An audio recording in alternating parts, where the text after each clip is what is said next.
five-fold preparation strategy before appearing for any competitive examination. Now when I am saying competitive examination, it could be an entrance examination, it could be a government examination, any kind of examination. So the first thing is you have to be focused. Don't dwindle that today I want to prepare for this examination, tomorrow I'll go and prepare for another examination. No, remain focused. What paper you have to prepare, don't ignore the order in which you would be preparing.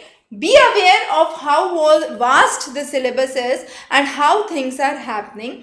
The second is prepare a timetable. How would you approach that examination? How would you opt for the various papers, and how much time would you devote to each specific section? The third important thing is selective and systematic study. So the things you are well aware about, cover those first. The topics that you think requires more in-depth knowledge, devote time to them. Have a strategy to prepare for those subjects.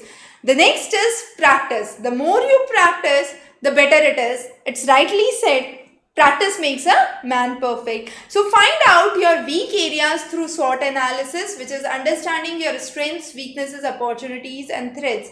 And once you know your weaknesses, focus on those weak topics first, and then you would be able to practice well specifically on those topics, removing all kinds of errors that you commit while appearing for the examination. Lastly, have a good sound sleep, remove any negativity, be positive and appear for the examination with full confidence. Don't get stressed when your classmates, your colleagues put you into pressure.